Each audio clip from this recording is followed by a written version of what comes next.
1975 সন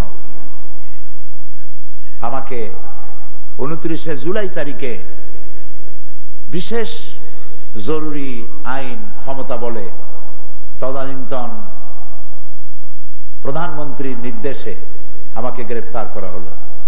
1975 29শে জুলাই খুলনা থেকে গ্রেফতার করে এনে আমাকে রাজারবাগ পুলিশ লাইনে নেওয়া হলো। সেখানে কিছু জিজ্ঞাসাবাদ করে 15 ডেজ ডিটেনশন দিয়ে আমাকে জেলখানার মধ্যে ভরা হলো। জেলখানার ভিতরে নিয়ে আমাকে ডিভিশন দেওয়া হলো। এটাকে মালেক সেল বলা হতো।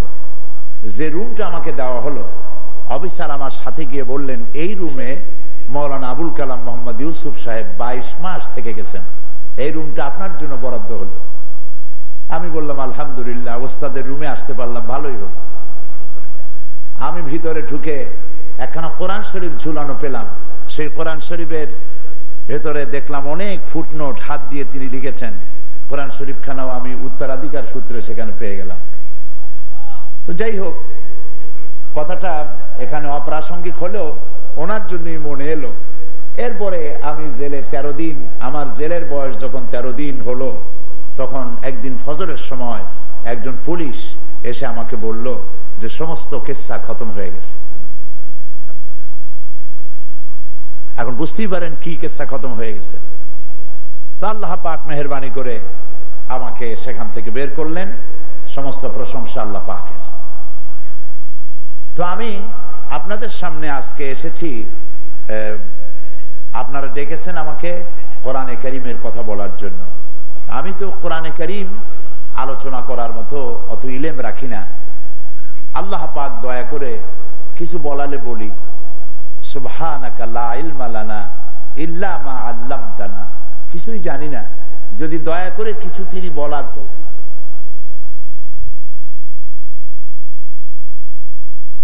এ মহাবিশ্বের মহাবিশ্বয় আল্লাহর কোরআন, সেই কোরআনের কথা আমি কি করে আপনাদেরকে শোনাবো, যেই কোরআন নাজিল হয়েছে নবী করিম সাল্লাল্লাহু আলাইহি ওয়াসাল্লামের উপরে 23 বছর ধরে। অল্প সময় আমি তা কি করে বোঝাবো আপনাদেরকে?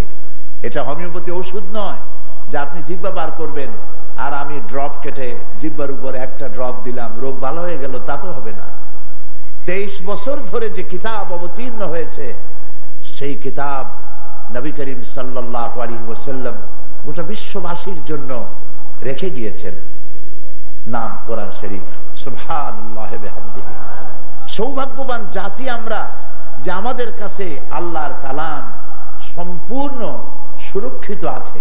পৃথিবীর কারো কাছে নাই, কোন জাতির কাছে নাই। বেদ বলেন, বাইবেল বলেন, ত্রিপিটক বলেন, জিন্দা বিস্তা বলেন, পৃথিবীর কোন জাতির কাছে আল্লাহর কালাম অবিকৃত অকৃত্রিম উপায় কারো কাছে নাই। একমাত্র মুসলমানদের কাছে আছে কোরআন। কোন রকমের তারমিম তাহরিফ ছাড়াই, পরিবর্তন সংযোজন বিয়োজন ছাড়াই একখানা কিতাব বিশ্ববাসীর সামনে আছে, যার নাম আল কোরআন। সৌভাগ্যবান জাতি আমরা। যদি প্রশ্ন করা হয় এই পৃথিবীতে সৌভাগ্যবান জাতি কারা, কি জবাব দিবেন আপনারা? আর যদি বলি, পাল্টা প্রশ্ন করি, এই পৃথিবীতে হতভাগ্য জাতি কারা?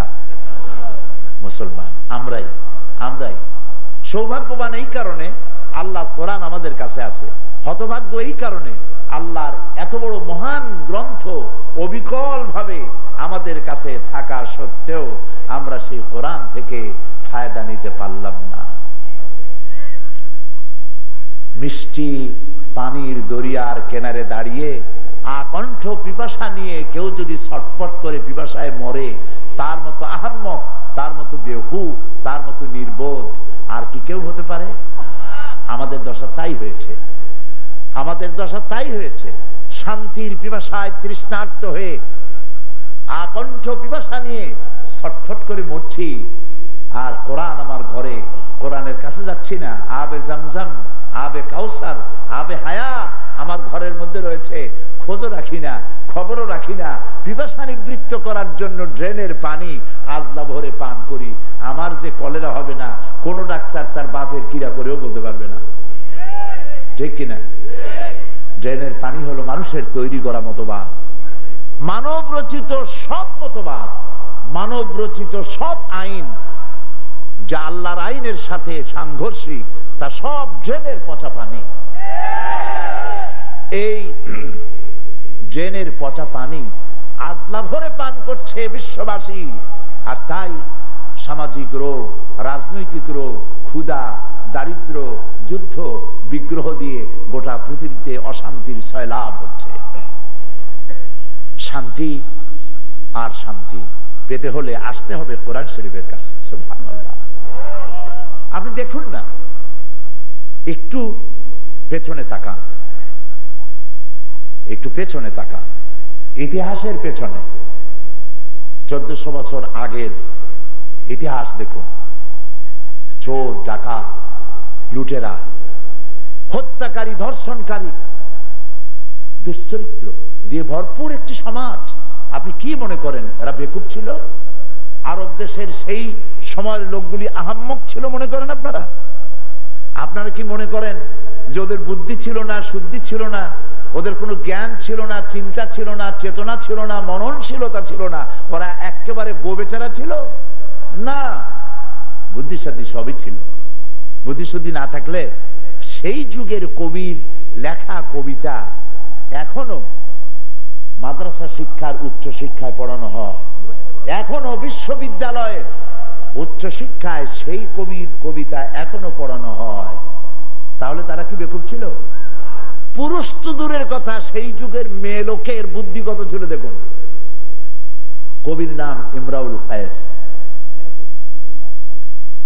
তার ভক্ত ছিল, দুশ্মনও ছিল। একবার কোথাও সে যাচ্ছিল, প্রতিমধ্যে তার দুজন দুশ্মন তাকে ঘিরে ফেলেছে, বলছে তোমাকে আজকে পেয়েছি একাকী, তোমাকে হত্যা করব। ইমরাউল কায়েস বহুত অনুনয় বিনয় করলো, আমাকে মেরো না।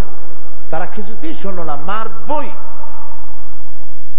ইমরাউল কায়েস বলল আচ্ছা ঠিক আছে, যখন মেরেই ফেলবে তখন তো একটা কাজ করো, আমার দুটি মেয়ে জীবিত আছে, আমার বাড়ি গিয়ে মেয়ে দুটোকে এই কথাটুকুন বলবে, ইয়া বানাতে ইমরাউল কায়েস ইন্না আবাকুমা। এর অর্থ হলো, হে ইমরুল কায়েসের মেয়েরা, নিশ্চয়ই তোমার পিতা। হত্যাকারী দুইজন তারা মনে করলো এই কথা বলতে তো কোনো অসুবিধা নাই, এর মধ্যে তো কোনো খবর নাই, একটা বক্তব্য আছে কিন্তু কোনো খবর নাই, ঠিক আছে বলবো, তোমার এই জীবনের শেষ আরতি পুরা করব। এরা দুজনে মিলে লোকটাকে হত্যা করলো এবং হত্যা করে বালুর মধ্যে মাটি চাপা দিয়ে শেষ করে দিল। ওই জাতি আবার ওয়াদা রক্ষাও করত, যেহেতু ওয়াদা করেছে সেই জন্য তারা চলে গেল ইমরাউল কায়েসের বাড়ি, মেয়ে দুটোকে ডাকলো আর বলল তোমার পিতার সাথে আমাদের দেখা হয়েছিল, প্রতিমধ্যে তোমার পিতা আমাদেরকে এই কথাটা তোমাদেরকে বলার জন্য বলেছেন, কি ইয়া বানাতি ইমরাউল কায়েস ইন্না আবাকুমা। শোনা মাত্রই দুটি মেয়ে চিৎকার দিয়ে আর্তনাদ করে উঠল, তার কান্নায় তাদের চিৎকারে চতুর্দিক থেকে লোক জড়ো হয়ে গেল। জিজ্ঞেস করলো কি হয়েছে, কাঁদো কেন? মেয়ে দুটি বলল এই দুটি লোক আমার পিতাকে হত্যা করেছে। তারা বলল তোমরা জানো কি করে? দেখেছো না? দেখিনি। কোন সাক্ষ্য প্রমাণ আছে না? তাও নাই। জানলে কি করে? বলে আমার বাবা এদের কাছে বলে দিয়েছে, ইয়া বানাতি ইমরাউল কায়েস ইন্না আবাকুমা। লোকেরা বলল এর মধ্যে তো এ কথা বোঝা যায় না যে তোমার পিতাকে তারা হত্যা করেছে, এর মধ্যে তো সেই কথা নাই। মেয়ে দুটি বলল আমরা জানি এর দ্বিতীয় লাইন কি হওয়া উচিত। এই লাইনের যে লাইন আমার পিতা বলেছেন এর দ্বিতীয় পংক্তি কি হবে তা আমাদের জানা আছে। কি হবে? মেয়ে দুটি বলল প্রথম লাইন যখন ইয়া বানাতি ইমরাউল কায়েস ইন্না আবাকুমা, এর দ্বিতীয় লাইন হবে কাদ কুতিলা ওয়া কাতিলুহু লাদাকুমা। এর দ্বিতীয় লাইন হবে নিশ্চয়ই তোমার পিতা নিহত এবং হত্যাকারীরা দুজনই তোমার সামনে উপস্থিত। এখন আপনি বুঝুন সেই যুগের লোকেরা এতটা আহাম্মক ছিল না, এতটা বেকুব ছিল না যতটা বেকুব আমরা মনে করি। তাদের বুদ্ধি শুদ্ধি সব ছিল, শুধু একটি মাত্র জ্ঞানের অভাবে তারা চুরি করত, ডাকাতি করত, তাদের যৌন চাহিদা মেটাবার জন্য একটি নারীর প্রয়োজন হতো, সেই নারীটি কার মা, কার বোন, কার স্ত্রী, কার মেয়ে তা দেখার জরুরত বোধ করতো না, একটি জ্ঞানের অভাবে। সেই জ্ঞানটির নাম কি? ওহির জ্ঞান। সেই জ্ঞানের নাম কি? ওহির জ্ঞান। ওহির জ্ঞানই হলো আসল জ্ঞান। এই জ্ঞানের উৎস হলেন আল্লাহ। ওহির জ্ঞানের উৎস কে? এই জ্ঞানটা কার? আল্লাহ পাকের জ্ঞান। জ্ঞান দুই প্রকার হয়, একটা হয় মানুষের মন মস্তিষ্ক প্রসূত জ্ঞান, আর একটা হচ্ছে ওহিভিত্তিক জ্ঞান। ওহিভিত্তিক জ্ঞান আর গায়রে ওহিভিত্তিক জ্ঞান, দুই জ্ঞানের মধ্যে বিরাট পার্থক্য। আমি কি সেই পার্থক্যের কথা বলবো? মানুষের জ্ঞানের জ্ঞান দিয়ে রচিত সংবিধান, যে সংবিধান দিয়ে বাংলাদেশ চলে, যে সংবিধান দিয়ে ইউরোপ চলে, আমেরিকা চলে, পৃথিবী চলে, সংবিধান দিয়ে। আমার দেশের সংবিধান রচনা করা হয়েছে 1972 সনে। 1972 সনের সংবিধান আজকে 2002 সাল পর্যন্ত এসে এই সংবিধানে কোনো পরিবর্তন হয়েছে কি? কয়বার হয়েছে? 13 বার হয়েছে। 13 বার হয়েছে। আর হবে না? হবে, হবে। আচ্ছা, কেন হবে আর কেন হয়েছে এর কারণটা অনুধাবন করুন। কারণ হলো জ্ঞানের উৎস তিনটি জিনিস থাকে, একটা হলো অতীত, একটা বর্তমান, আর একটা ভবিষ্যৎ। এই তিনটি উৎস থেকে মানুষ জ্ঞান আহরণ করে। মানুষের অবস্থা হচ্ছে এই অতীত কাল সে ভুলে যায়, আর ভবিষ্যৎ সম্পর্কে কিছুই জানে না। অতীত সব মনে থাকে না। অতীত কথা সব মনে থাকে? মনে থাকে না। অতীত কথা মনে থাকে না বলেই তো আমাদের দেশের লোকেরা মাঝে মধ্যে বেলতলায় যায় আর বলে আর যাব না, তারপরে আবার যায়, ঠিক না?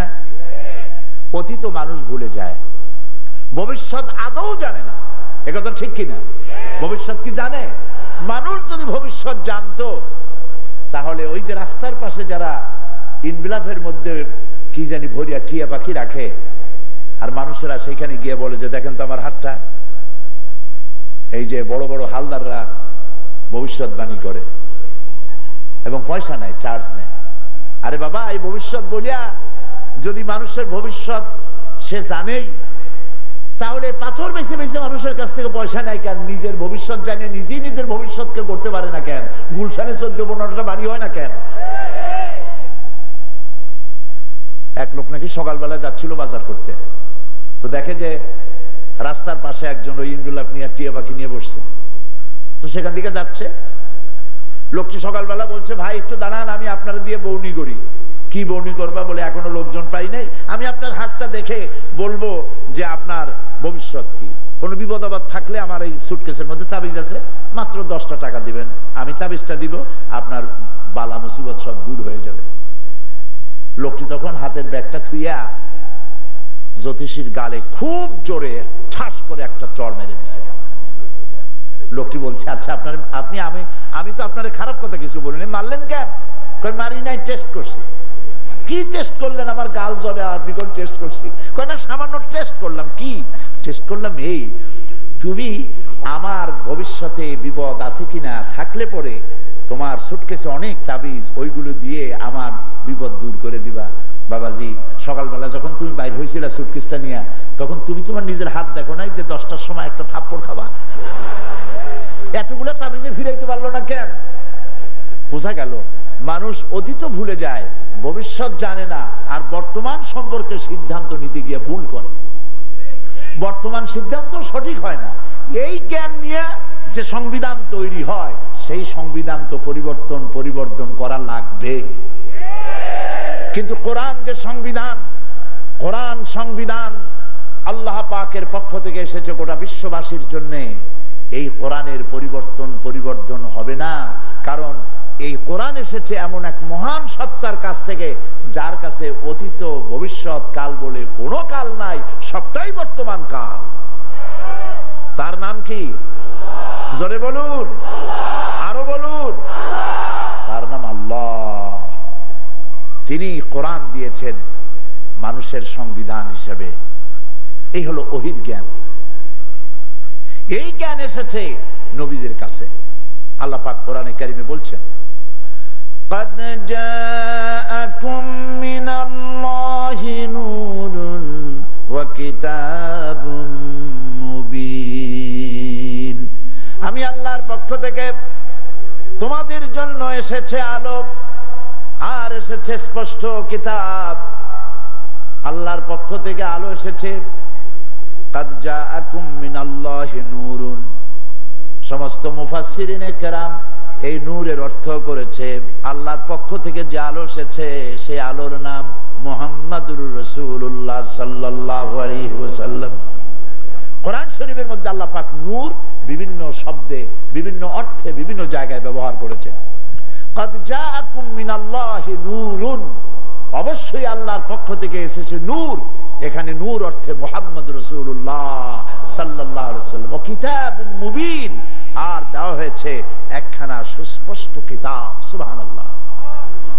একখানা সুস্পষ্ট কিতাব দিয়েছি। এই পৃথিবীতে মানুষ হচ্ছে সব থেকে বেশি অসহায়। মানুষের চাইতে অসহায় প্রাণী আল্লাহ তৈরি করেন নাই। দুর্বল, সব থেকে দুর্বল প্রাণী কারা? খুলিকাল ইনসানু দাঈফা। আল্লাহ পাক বলেছেন মানুষকে সব থেকে দুর্বল করে তৈরি করেছে। আপনি বলতে পারেন হ্যান করেঙ্গে ত্যান করেঙ্গে, লাঠি কে আন্দার মুগুর ভরেঙ্গে, বলতে পারেন, কিন্তু আপনার অত শক্তি নাই যত আপনি চিৎকার মারেন। মানুষ দুর্বল কোন দিক থেকে আপনি লক্ষ্য করুন না। বিড়ালের আত্মরক্ষার হাতিয়ার আছে। বিড়াল যদি আপনারে কামড় দেয়, খামচি মারে, আপনি কি বিড়াল কামড়াইতে পারবেন? পারবেন না। ওর চামড়া এত নরম আপনার দাঁত বসবেই না, এত ঢিলার এত নরম। ও খামচি মারবে, আপনি খামচি তো ভালো চিমটিও দিতে পারবেন না। ওর কাছেও আত্মরক্ষার হাতিয়ার আছে, আছে না? এবার দেখুন সাপ। আপনি তো নিজেকে অনেক বীর মনে করেন। রাতের বেলায়, আল্লাহ না করুন এমনি বলছি, রাতের বেলায় বাড়ি যাওয়ার সময় দেখলেন রাস্তার উপরে সাপ ফনা ধরে আছে এভাবে করে। আপনার এই সাপের মোকাবেলা করার জন্য দুটি পথ খোলা। লাঠি থাকলে পিটাবেন, আর যদি লাঠি টাঠি কিছু হাতে না থাকে অ্যাবাউট টান ডবল মার্কস। আর কোন উপায় আছে? তাহলে সাপের কাছেও হাতিয়ার আছে, আপনার কাছে হাতিয়ার নাই। বাঘের কাছে হাতিয়ার আছে। বাঘ সিংহ বাদ দিলাম, ভীমরুল বল্লা। এই মাহফিলের মধ্যে যদি এখন এক ঝাঁক মৌমাছি ছেড়ে দেওয়া হয়, 20-50টা বল্লা ভীমরুল যদি সমানে হুলফুল হইতে আরম্ভ করে, বিপুল বিক্রমে বীরের ন্যায় মহাবীর দুর্বল সিংহের মতো সব পালাবে মাহফিল থেকে। ভীমরুলের মতো ছোট্ট একটি প্রাণীর আত্মরক্ষার যে হাতিয়ার আছে, আপনার 5 ফিট 6 ফিট লম্বা শরীর, বিরাট হাত, চোখ, নাক, মুখ, বল্লার সাথে মোকাবেলা করার মতো আপনার কাছে কিছু নাই। কুত্তায় কামড়াইলে আপনি পাল্টা কামড় দিতে পারবেন না, ঠিক কিনা? এই মানুষ দেখা গেল দুর্বল, ঠিক কিনা? দুর্বল, এত দুর্বল যে মানুষ তার চোখ দিয়েও কিছু দেখে না। আপনারা বলবেন যে এইটা আবার কি কইলেন? চোখ দিয়ে দেখে না তো আমরা কি ভেলকি দেখি? না, ভেলকি দেখেন না। দেখেন ঠিক, তবে চোখ দিয়ে আপনারা দেখতে হলে আলোর সাহায্য ছাড়া আপনারা দেখতে পারেন না। আপনারা মানে আমি তার থেকে বার্তা নই, আমিও আপনাদের সাথে। আলো না হলে আমরা দেখতে পারি না। আলোগুলি দপ করে নিভে যাক, দেখবো না। এমনকি অমাবস্যার ঘোর অন্ধকার রজনীতে মানুষ তার নিজেকেও নিজে দেখে না। একথা মিথ্যা না ঠিক? তাহলে এই অবস্থা কি বিড়ালের, অথবা এই অবস্থা কি কুকুর, শুকর অথবা অন্য প্রাণীদের হয়? না। আপনার বাড়ির বিড়াল কোনদিন আপনার বাড়িতে গিয়ে বাড়ির বেগম সাহেবাকে বলবে না, বেগম সাহেবা আমি আপনার বাড়ির বিড়াল, কই মাছ ভাজা রাখছেন কোথায়, টর্চ লাইটটা দেন একটু খুঁজে বাইর করে খাইয়ে আসি? বলবে? বলবে না। পাতি শ্রীদল আপনার কাছে এসে বলবে না, সাহেব ওঠেন, মুরগি রাখছেন কই, টর্চ লাইটটা দেন মুরগি ধরে নিয়ে যাই? বলবে? বলবে না। তার মানে হলো পাতি শ্রীদল বলেন, গরু বলেন, হাতি বলেন আর ব্যাঙ বলেন, ওরা দিনেও যেমন দেখে রাতেও তেমন দেখতে পায়, এগুলি কি বানানো কথা না সত্য কথা? তাহলে মানুষ দেখার দিক থেকেও দুর্বল, সে আলো ছাড়া দেখতে পারে না, চলতে পারে না। এই দুর্বল মানুষ, দুর্বলতা টের পাইছেন তো? আর বেশি ব্যাখ্যা দেব না, এর দূর দিয়ে বুঝেন যে কত দুর্বল আমরা। আমার শরীরে কিছু নাই যা দিয়ে মোকাবেলা করতে পারি, কিন্তু এই দুর্বল মানুষকে আল্লাহ পাক একটা হাতিয়ার দিয়েছেন, যেই হাতিয়ার দিয়ে সে হাতির মাথার উপরে গিয়ে বসে। আমি একদিন কোত্থেকে যেন আসতেছি, দেখি বিশাল হাতি। আমি ড্রাইভারকে বললাম, অনেক বছর আগের কথা, ড্রাইভার বললাম, বাবা গাড়িটা নিয়ে এক পাশে ঠেকাও, কোন রকম হাতিতে যদি দেখে যে তার সামনে দিয়ে যাচ্ছি, রাগ করে তার সুর দিয়ে এক বাড়ি মারলে উড়ে যাবো কাগজের মতো, ঠিক না? বিশাল হাতি। তাকায় দেখলাম হাতির মাথা এক সলিমদ্দি বসে, এতটুকু একটা মানুষ। ওই মানুষ হাতির মাথার উপরে বসে একটা লাঠির মাথায় ছোট্ট একটা লোহা আছে, একটা পিন আছে, ওটা দিয়ে আসে হাতির মাথায় আঘাত করে হাতিকে ডাইনে বাই নেওয়ার জন্য। এই হাতি ব্যথা পায় আর মনে মনে বলে, বেটা কেবল আল্লাহই তোরে বানাইছে আশরাফুল মাখলুকাত, নইলে তুই পারিস আমার মাথায় বসে আমারে লোহা দিয়া গুতা দিতে? তোর মতো আদম সন্তানের 10টা মাথা এক জায়গায় থুইয়া আমার পাও রাখলে বেলের মতো ফটফট করে একটা আওয়াজ হবে, ঠিক না? মানুষ, এই অসহায় দুর্বল মানুষকে আল্লাহ রাব্বুল আলামিন একটা হাতিয়ার দিলেন, যেই হাতিয়ার দিয়া জঙ্গল থেকে বাঘ ধরে এনে খেলা দেখাইয়া পয়সা কামাই করে। সেই হাতিয়ারের নাম কি? সুবহানাল্লাহ বলে। এই হাতিয়ার দিয়ে যে সাপে দংশন করা মাত্রই তার মৃত্যু হবে, সেই সাপকে গর্তের মধ্য থেকে টেনে বের করে 20 দাঁত ভেঙে বাজারে নিয়ে খেলা দেখাইয়া পয়সা উপার্জন করে বড় বড় কই মাছ কিনে ভাজি করে জম্মের খাওয়া খায়, মুছে তেল মাখে। যে বাঘ হুঙ্কার মারলে মানুষের কলিজা ঠোঁটের কাছে এসে যায়, সে বাঘকে ধরে এনে খেলা দেখাইয়া পয়সা কামাই করে মানুষ। উড়ন্ত পাখির ওড়াহার মানিয়েছে এই মানুষ। কি এর পাখি কদ্দূর উঠতে পারে, পাখির গোষ্ঠী সুদ্ধা পিছনে ভাড়াইয়া প্লেনে চড়ে মানুষ কোথা থেকে কোথায় চলে যায়। কিসের তিমি মাছ, কিসের বড় বড় মাছ, সমস্ত মাছকে হার মানিয়ে সাবমেরিন তৈরি করে মানুষ সমস্ত মহাসাগরের তলা দিয়া আতাপাতা করে বেড়াচ্ছে এই মানুষ। চিতাবাঘ ঘন্টায় 60 মাইল দৌড়াইতে পারে, মানুষ গাড়ি তৈরি করেছে। এখন ট্রেন আবিষ্কার হয়েছে জাপানে, যা 450 মাইল পার আওয়ার দৌড়াইতে পারে। মানুষকে দেওয়া হয়েছে জ্ঞান। এই জ্ঞান দুই প্রকারের, একটা হলো মস্তিষ্ক প্রসূত, আর একটা হলো আল্লাহ, আর একটা কার? আল্লাহর দেওয়া জ্ঞানের নাম হলো ওহির জ্ঞান। সেই জ্ঞান ডাইরেক্ট। এই জ্ঞান প্রাপ্ত হয়েছেন আম্বিয়া আলাইহিমুস সালাম। সুবহানাল্লাহ বলে। মানুষেরা বুদ্ধিজীবীগুলোর কাছে দৌড়ায়, কপাল পোড়া। বলেন কি এগুলা কি? কপাল পোড়া, জঘন্য। কি আর বুদ্ধিজীবী? কোরআন শরীফে বুদ্ধির কথা নাই, কোরআন শরীফে শুধু আছে ইলমের কথা। কিসের কথা আছে? দেখেন না, ওয়ালাকাদ আতাইনা লুকমানাল হিকমা, আমি লোকমানকে জ্ঞান দান করেছি। আমি সুলাইমান এবং দাউদকে জ্ঞান দান করেছি। আমি আদমকে জ্ঞান দান করেছি। বুদ্ধির কথা আল্লাহ বলেন নাই। আল্লাহ কোরআনে কোথাও কথা বলেন নাই যে আমার কাছে তোমরা বলো যে আল্লাহ তুমি আমাদেরকে বুদ্ধি দান করো। না, আল্লাহ বলেছেন রব্বি জিদনি ইলমা, দোয়া করো, আয় আল্লাহ তুমি আমাকে জ্ঞান দান করো। পড়েন রব্বি জিদনি ইলমা, রব্বি জিদনি ইলমা। আল্লাহ পাক তুমি দয়া করে আমার জ্ঞান বৃদ্ধি করে দাও। জ্ঞান দেওয়ার মালিক হচ্ছেন আল্লাহ পাক, এবং আল্লাহ পাকের জ্ঞান হচ্ছে আসল জ্ঞান। এই জ্ঞানের উপরে কোন জ্ঞান হতে পারে। সেজন্য আল্লাহ রাব্বুল আলামিন কোরআনে কারীমের মধ্যে বলেছেন, قد جاءكم من الله نور وكتاب مبين। আমি আল্লাহর পক্ষ থেকে এসেছে তোমাদের জন্য নূর। সে নূর হচ্ছে মুহাম্মদুর রাসূলুল্লাহ সাল্লাল্লাহু আলাইহি ওয়াসাল্লাম, ও কিতাবুম মুবিন, আর একখানা সুস্পষ্ট কিতাব আমি আল্লাহর পক্ষ থেকে তোমাদের জন্য দিয়েছি। সেই কিতাবের নাম কোরআন শরীফ। সেই কিতাবের নাম আল কোরআন। পৃথিবীতে কোরআনের চাইতে বেশি পড়া হয়েছে এমন কোন বইয়ের নাম আপনারা জানেন? কোরআনের চাইতে বেশি পড়া হয়েছে এমন কোন কিতাব পৃথিবীতে নাই। সব থেকে বেশি পড়া হয়েছে কোরআন শরীফ। সুবহানাল্লাহ। এই কোরআন যখন নাজিল হলো, নবী করিম সাল্লাল্লাহু আলাইহি ওয়াসাল্লাম মুখস্থ করার জন্য খুব তাড়াহুড়ো করতেন, জিহ্বা খুব নাড়াচাড়া করতেন যাতে করে একটি আয়াত ভুল না হয়ে যায়। তিনি পড়তে জানতেন না, তিনি লিখতে জানতেন না, তিনি নিজের নামও সই করতে পারতেন না। কে?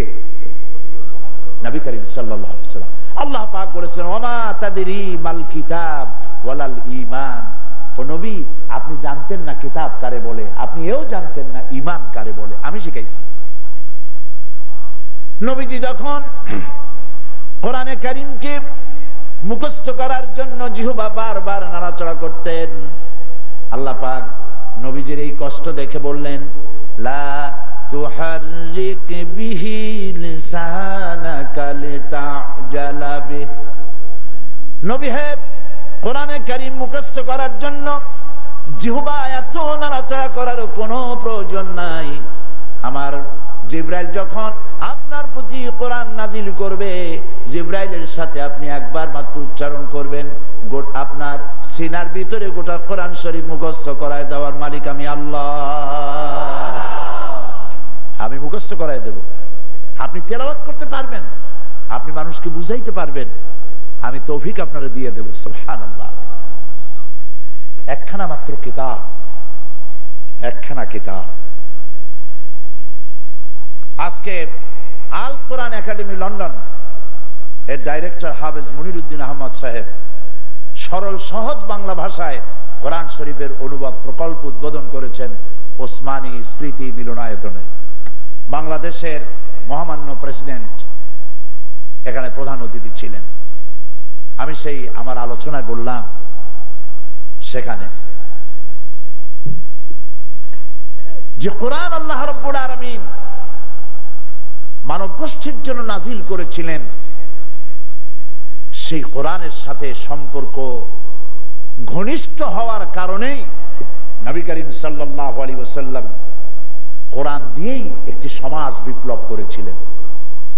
আর আজ পৃথিবীর ভিতরে আমরা যে নির্যাতিত হচ্ছি, নিপীড়িত হচ্ছি, পৃথিবীতে সব থেকে মার খাওয়া, পোড় খাওয়া, নির্যাতিত, হোমলেস, স্টেটলেস মানুষ এই মুসলমানেরা, এই কারণে যে কোরআনের সাথে আমরা আমাদের সম্পর্ককে ছিন্ন করেছি। ঠিক কিনা? কোরআনের সাথে আমাদের সম্পর্ক কি? কতটুকুন সম্পর্ক বলেন? কোরআনের সাথে সম্পর্ক রমজান মাসে পাল্লা দিয়ে খতম করি। কে কয় খতম করতে পারে? কোরআনের সাথে সম্পর্ক হলো মাঝে মধ্যে চুমা খাওয়া, মাথায় লাগানো, বুকে লাগানো। কোরআনের সাথে সম্পর্ক তাবিজের মধ্যে দিয়ে, তদবিরের মধ্য দিয়ে, ঝাড় ফুকের মধ্য দিয়ে। আর আল্লাহ পাক কোরআনকে এই জন্য নাজিল করেছিলেন।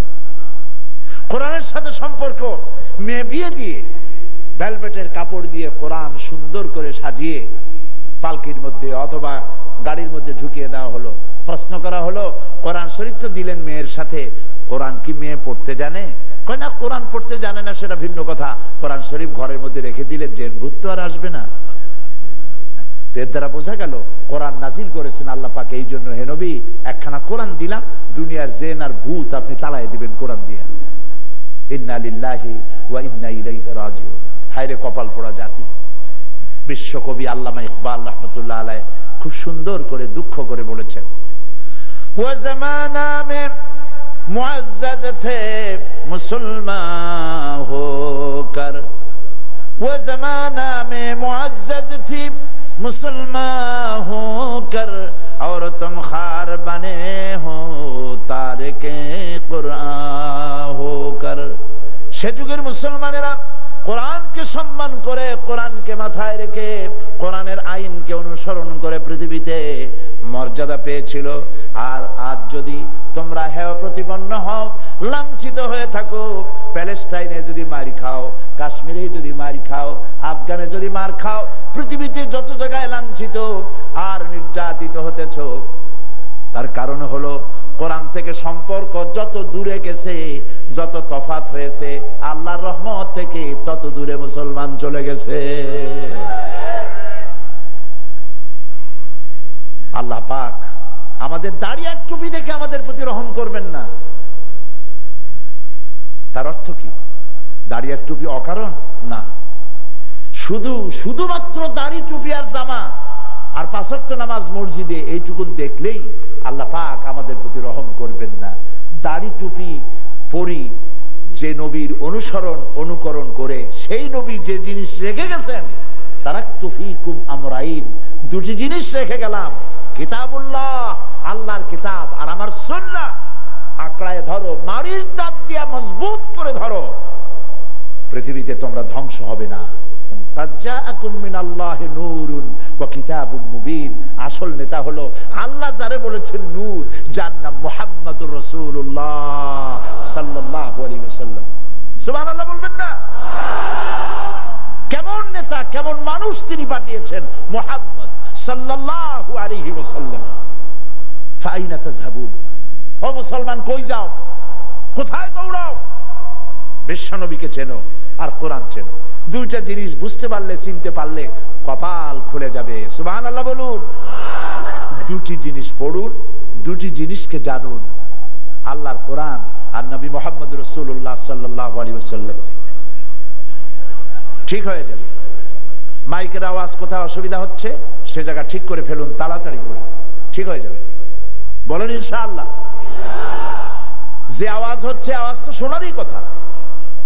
আপনারা চুপ থাকুন, শুনতেই পারবেন ইনশাআল্লাহ। বলেন শুনতেই পারবেন।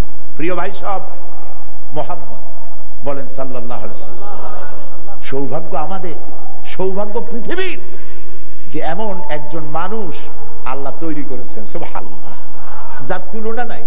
আল্লাহর আকাশের নিচে বলবো না, আল্লাহর আরশের নিচে, ফারশের উপরে, জমিনের উপরে, আল্লাহর পরে যার মর্যাদা, তার নাম মুহাম্মদ রাসূলুল্লাহ সাল্লাল্লাহু আলাইহি ওয়াসাল্লাম, যার প্রশংসায় আল্লাহ পাক নিজে করেছেন।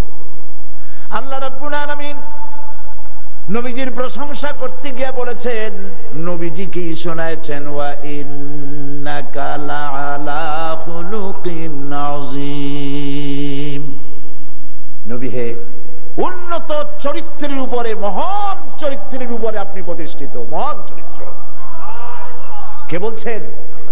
দুনিয়ার কোন চেয়ারম্যান নয়, মেম্বার নয়, ম্যাজিস্ট্রেট নয়, এমপি নয়, মন্ত্রী নয়, প্রেসিডেন্ট নয়, গোটা বিশ্বের মালিক, বিশাল আকাশের মালিক, আরশের মালিক, মুহাম্মদ সাল্লাল্লাহু আলাইহি ওয়াসাল্লামের মালিক আল্লাহ পাক বলছেন আপনি মহান চরিত্রের উপরে প্রতিষ্ঠিত।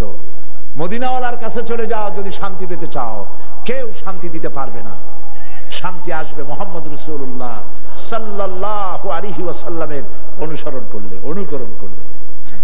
তার মতো জামা গায়ে দাও, তার মতো মোছ কাটো, তার মতো দাড়ি রাখো, তার মতো চুল কাটো, তার মতো চলো, তার মতো দেশ চালাও। হযরত আবু সাঈদ খুদরি রাদিয়াল্লাহু তাআলা আনহু একবার দাওয়াত দিতে গিয়েছিলেন এক এলাকায়। তো দাওয়াতটা দিয়েছেন, দাওয়াত মানে কি? দ্বীনি দাওয়াত। দ্বীনি দাওয়াত শেষ করে বাড়িওয়ালা সবার খাবারের অ্যারেঞ্জমেন্ট করেছেন। ওই এলাকার এলিট পিপল যারা, তাদেরকে দাওয়াত দেওয়া হয়েছিল, তাদেরকে তিনি দ্বীনি দাওয়াত দিলেন। দাওয়াত দেওয়ার পর বাড়িওয়ালা খাবারের অ্যারেঞ্জমেন্ট করেছেন, উনি সকলের সাথে খেলেন। দস্তরখান বিছানো ছিল, কিছু খাবার দস্তরখানে পড়ে গেল। হযরত আবু সাঈদ খুদরি রাদিয়াল্লাহু তাআলা আনহু দস্তরখান থেকে পতিত খাদ্য উঠিয়ে খেলেন।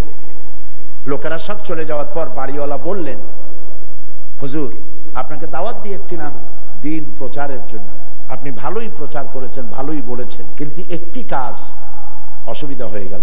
সেটা হলো এই, আমাদের এলাকার লোকেরা পতিত খাদ্য তুলে খাওয়া পছন্দ করে না।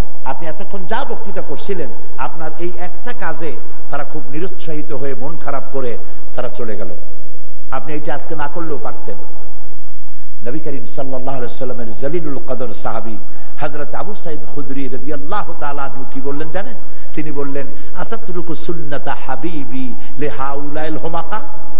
ও মিয়া, তুমি কি আমাকে এই কথা বলতে চাও যে এই আহম্মকগুলিকে খুশি করার জন্য আমি আমার রাসূলের, প্রিয় ভাই সব, এরে বলে, একই বলা হয় হুজুগে বাঙালি, ঠিক কিনা? ওই সেই অনেক আগের এক কথা। 1:30 বাজারের মধ্যে ঢুকছে, 1:30 বাজারের মধ্যে ঢুকেছে, ঢুকে মুড়ি খাওয়া আরম্ভ করছে দোকানে। দোকানদার ষাঁড়ের গায়ে পিটান মারছে, ষাঁড় দিছে দৌড়, সামনের মানুষগুলো দৌড়, এর সামনে যারা ছিল তারাও দৌড়। 2 মাইল দৌড়াইয়া লোকেরা জিজ্ঞেস করে, ভাই আমরা দৌড়াই কেন? আপনাদের অবস্থা আজকে তাই হয়েছে। এইরকম আর করবেন না, করবেন এরকম আর? আমি তো মনে করি মুসলমানদের এমন হওয়া উচিত, যদি বোমাও পড়ে তো আমরা তো আল্লাহর কোরআনের মাহফিলে আছি, শাহাদাতের দরজা নসিব হয়ে যাবে। এখন আমি যে কথা দিয়ে শুরু করছিলাম, এই যে খুব বাহাদুরি করেন, একটা বিড়াল দেখে কিভাবে দৌড় মারলেন দেখেন, কত দুর্বল এই মানুষ। সুতরাং সাহস যদি পেতে হয়, সাহস আনার জন্য আসতে হবে কোরআনের কাছে। কার কাছে? কার কাছে? কোরআনের কাছে। আর নেতা হিসেবে মানতে হবে মুহাম্মদুর রাসূলুল্লাহ সাল্লাল্লাহু আলাইহি ওয়াসাল্লাম। এবার শুনেন, হযরতে আবু সাঈদ খুদরি রাদিয়াল্লাহু তাআলা আনহু বললেন, আতাতরুকু সুন্নাতা হাবিবি লিহাউলাইল হুমাকা। ও বাড়িওয়ালা, তুমি কি আমাকে বলতে চাও, তুমি কি আমাকে বলতে চাও এই আহাম্মকগুলি, নির্বোধগুলিকে খুশি করার জন্য আমি আমার হাবিব রাসূলুল্লাহর সুন্নতকে ছেড়ে দেব? সুতরাং কোন নেতা কেমনে জামা গায়ে দিছে, কোন নেতা কি কোট পরছে, জাহিলদের জন্য দরকার, মুসলমানের জানার কোনো দরকার নাই। মুসলমান আল্লাহ পাক এবং রাসূলের অনুসরণ করবে, পা থেকে শুরু করে মাথা পর্যন্ত, এর নাম মুসলমান। নবী করিম সাল্লাল্লাহু আলাইহি ওয়াসাল্লাম পৃথিবীতে এসেছিলেন দুনিয়ার মানুষকে শান্তি দেওয়ার জন্য। আর শান্তি কি দিয়ে দিবেন? সেজন্য তার কাছে আল্লাহ দিয়েছিলেন কোরআন। সুবহানাল্লাহ। সেই কোরআন দিয়ে যেই জাতি ছিল চোর, ডাকাত, লুটেরা, সেই জাতিকে তিনি ভালো বানাইতে পেরেছিলেন না পারেন নাই? বলেন, পেরেছিলেন কিনা? পেরেছিলেন। অবিকল সেই কোরআন আজও আছে কিনা? আছে। সুতরাং আমাদের দেশে আমরা শান্তি চাই কিনা? এই বাংলাদেশ আমার প্রিয় জন্মভূমি, আমাদের প্রিয় মাতৃভূমি বাংলাদেশ, এই দেশে শান্তি প্রতিষ্ঠিত হোক, সন্ত্রাস এবং দুর্নীতিমুক্ত সমাজ প্রতিষ্ঠা হোক, তা কি আপনারা চান? কারা কারা চান? সবাই চান, সবাই চান। হাত নামান, হাত নামান। বুঝতে পারলাম, বুঝতে পারলাম সবাই চান, কিন্তু থামেন। বুঝছি আপনাদের বাহাদুরি একটু আগেই তো দেখছি। আমরা সবাই চাই, কিন্তু চাই বললে পাওয়া যাবে না। একথা আমরা একমত হলাম যে কোরআনের আইন ছাড়া সন্ত্রাস এবং দুর্নীতি বন্ধ হতে পারে। সেই কোরআনের আইন চালু হবে রাষ্ট্রের মাধ্যমে। কিসের মাধ্যমে বলেন? রাষ্ট্রের মাধ্যমে। আল্লাহর নবী মক্কা শরীফ থেকে যখন মদিনা হিজরত করতেছিলেন, রব্বুল আলামিন তার দোয়া শিখায় দিলেন। নবী আপনি পড়েন, রব্বি আদখিলনি মুদখালা সিদকিন ওয়া আখরিজনি মুখরাজা সিদকিন ওয়াজআলনি মিন লাদুনকা সুলতানান নাসীরা। আয় আমার রব, আমাকে সত্যের সাথে প্রবেশ করাও, আমাকে সত্যের সাথে বের করো, আর তোমার পক্ষ থেকে আমাকে সুলতান নাসির, আমাকে রাষ্ট্রীয় ক্ষমতা আমাকে দান করে দাও, রাষ্ট্রীয় ক্ষমতা দাও। সুলতান নাসির, সমস্ত মুফাসসিরিনে কিরাম একমত, সুলতান নাসির শব্দের অর্থ হলো রাষ্ট্র ক্ষমতা। এই দোয়াটা কে শিখালেন? কারে শিখালেন? রাসূলকে। আমাকে রাষ্ট্র ক্ষমতা দাও। রাষ্ট্রীয় ক্ষমতা ছাড়া আল্লাহর আইনকে প্রয়োগ করা যায় না। নামাজ পড়া আল্লাহ করেছেন বাধ্যতামূলক, কিন্তু আমার সমাজে কি নামাজ বাধ্যতামূলক আছে? নাই। আল্লাহ হারাম করেছেন মদ, কিন্তু মদ কি আমার দেশে নিষিদ্ধ হয়েছে? আল্লাহ হারাম করেছেন অশ্লীলতা, আমার দেশে কি অশ্লীলতা নিষিদ্ধ হয়েছে? কিন্তু আলেম ওলামারা ওয়াজ করতেছেন, তাফসীর করতেছেন, পীর বুজুর্গরা ওয়াজ করছেন, তাবলীগী জামাতের ভাইয়েরা বলতেছেন জিনা করো না, মদ খেও না, শয়তানি করো না, বদমাশি করো না। আমি বলি কিয়ামত পর্যন্ত পৃথিবীর সব আলেম, সব পীর বুজুর্গ মদের বিরুদ্ধে, জিনার বিরুদ্ধে, অশ্লীলতার বিরুদ্ধে ওয়াজ করতে করতে যদি সব মরেও যায়, অশ্লীলতা, মদ, জুয়া, জিনা, ব্যভিচার বন্ধ হবে না, হবে না, হবে না। আপনারা কি আমার সাথে একমত? হ্যাঁ, এটা হবে। আজকে যদি আমি এগুলোর বিরুদ্ধে কথা বলি, কিছু লোক ব্যক্তিগতভাবে মদ ছেড়ে দেবে, কিছু লোক নামাজি হবে, কিছু লোক অশ্লীলতা থেকে বিরত হবে, কিন্তু অ্যাজ এ হোল দেশের লোক আমার এই ওয়াজ দিয়ে পরিশুদ্ধ হবে না। যদি হতো, বাংলাদেশের সব থেকে ছোট, সব থেকে নগণ্য আমি সাইদি 40 বছর কোরআনে কারীমের কথা আল্লাহ পাক দেশে বিদেশে বলাচ্ছেন, দয়া করে পরিবর্তন, বিশাল পরিবর্তন দেখতে পেতাম। আমাকে যারা পড়াইতে পারেন, এই ধরনের বড় বড় আলেমেরা এই ময়দানে কাজ করে গেছেন, কিন্তু পরিবর্তন হয়নি। ঠিক না? চিন্তা করুন, আমার মতো আলেম, আমার থেকে বড় বড় আলেমেরা 10 বছর যদি ওয়াজ করতো পলিথিন নিষিদ্ধ, পলিথিন নিষিদ্ধ, পলিথিন ব্যবহার করবেন না, চলতো? বন্ধ হইতো? গভর্নমেন্ট ডিসিশন নিয়েছে, পরিবেশ ধ্বংস করে পলিথিন, পলিথিন নিষিদ্ধ ঘোষণা করা হলো, পলিথিনের বিরুদ্ধে যুদ্ধ ঘোষণা করা হলো, পলিথিন বন্ধ করতে হবে, আইন হলো, পলিথিন নিষিদ্ধ হয়ে গেল, বন্ধ হয়ে গেল। কথা ঠিক কিনা?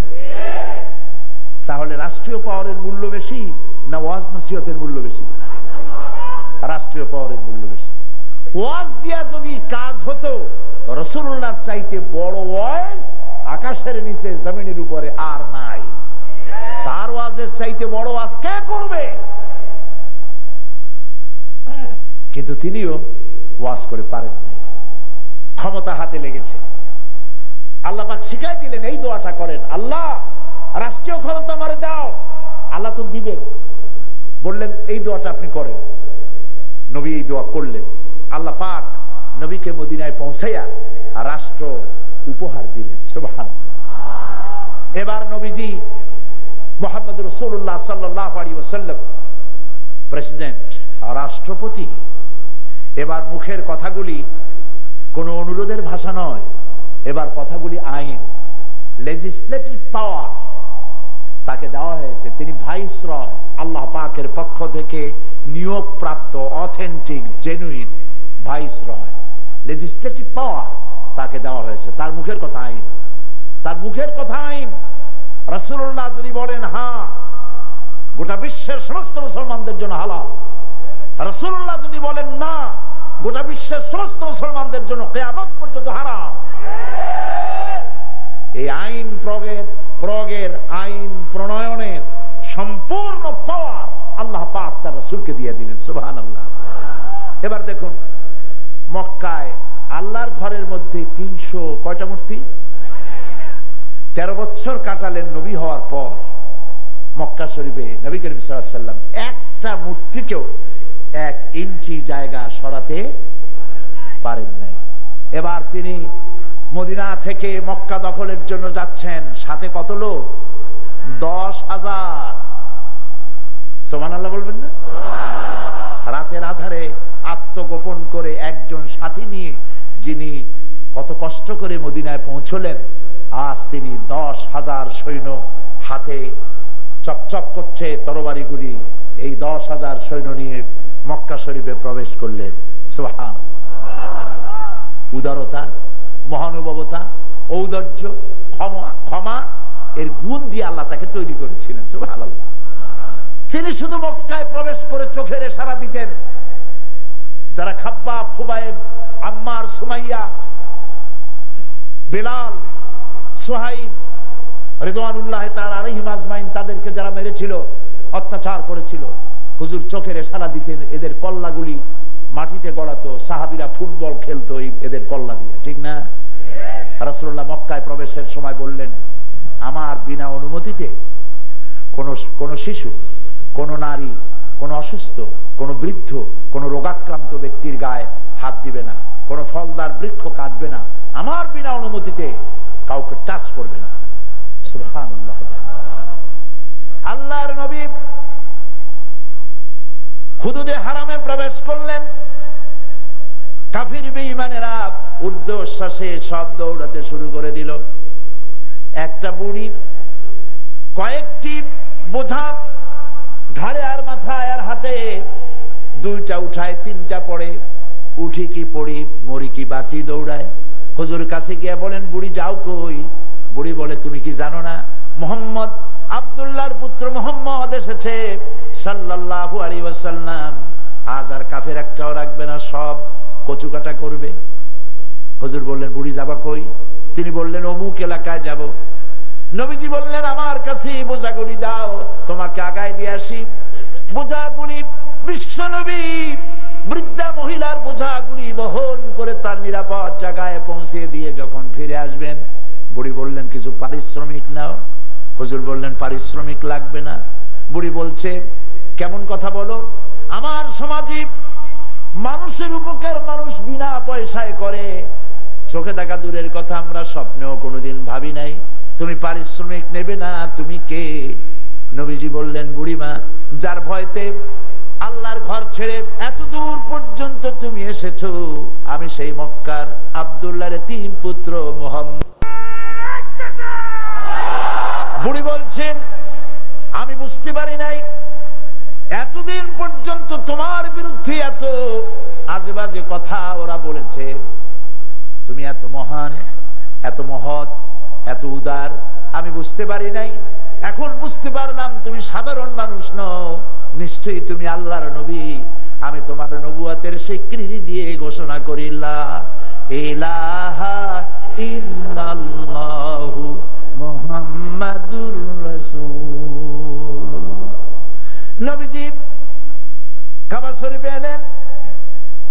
বড় বড় নেতারা কলা গাছের পাতার মতো, কচুর পাতা মতো, তাদের কলিজা কাঁপতেছে, রুহুটা গলার কাছে চলে এসেছে। এখন নবীজির শুধু ইশারা করলি সারে। হুজুর তাদের দিকে তাকিয়ে বললেন, ও কুরাইশের নেতারা, আমার কাছে কি ধরনের ব্যবহার আজকে আশা করো?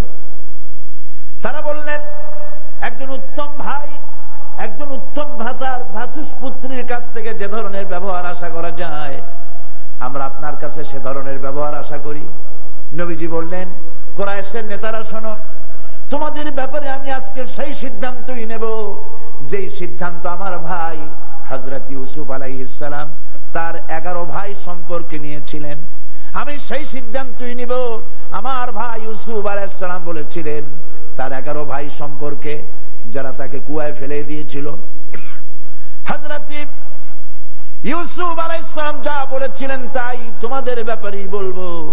লা তাসরিবা আলাইকুমুল ইয়াউম, তোমাদের বিরুদ্ধে আজকে আমার কোনো ক্ষোভ নাই, বিদ্বেষ নাই, আল্লাহর হস্তে সবাইকে মাফ করে দিলাম। নবীজি ঘরের মধ্যে ঢুকলেন, বাইতুল্লাহ শরীফ ঘরের ভিতরে প্রবেশ করলেন। হাতে একখানা ছড়ি ছিল, ছড়িখানা দিয়া লাত, মানাত, উজ্জা, হুবাল এগুলির মাথার উপর আঘাত করলেন আর বললেন, কুল জা আল হক ওয়া যাহাকাল বাতিল ইন্নাল বাতিলা কানা যাহুকা। বলো, সত্য সমাগত, মিথ্যা অপসৃত। সমস্ত মূর্তিগুলি ফেলে দিলেন, বাইরে চুরমার হয়ে গুঁড়ো গুঁড়ো হয়ে মূর্তিগুলি সব শেষ হয়ে গেল। এর নাম পাওয়ার, এর নাম রাষ্ট্রীয় ক্ষমতা। নবী করিম সাল্লাল্লাহু আলাইহি ওয়াসাল্লাম মদিনা শরীফে ফিরে এলেন, কোরআনের আইন চালু করলেন। কোরআন এখন রাষ্ট্রের সংবিধানের নাম কি? কোরআন। বলেন নাম কি? কোরআন। বিশ্বাস করুন, কোরআন তাবিজের কিতাব নয়, কোরআন তাবিজের কিতাব নয়।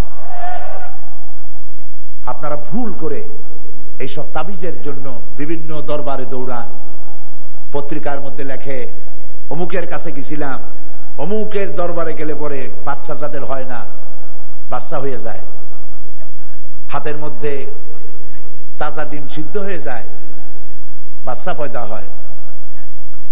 তারপরে অমুক, অমুকের আখেরি চ্যালেঞ্জ, স্ট্যাম্পে লিখে দেওয়া জনমের মতো চ্যালেঞ্জ, সব হাবিজাবি শিরক। এগুলি কি? শিরক। গোটা সমাজকে শিরক মুক্ত করে একটি সুন্দর সমাজ প্রতিষ্ঠা করার জন্য কোরআন এসেছে। আবারও বলি, বিশ্বাস করুন, কোরআন তাবিজ লেখার জন্য আসে নাই, তেলাওয়াত করার জন্য সুর করে শুধু তেলাওয়াত করার জন্য আসে নাই। তেলাওয়াত করবেন, বুঝবেন, আমল করবেন, দেশের উপরে রাষ্ট্রীয় পর্যায়ে পরিচালনা করবেন, তাহলেই শান্তি হবে, নইলে শান্তি হবে। আমি পার্লামেন্টে বলেছি, গত কদিন আগেই আমি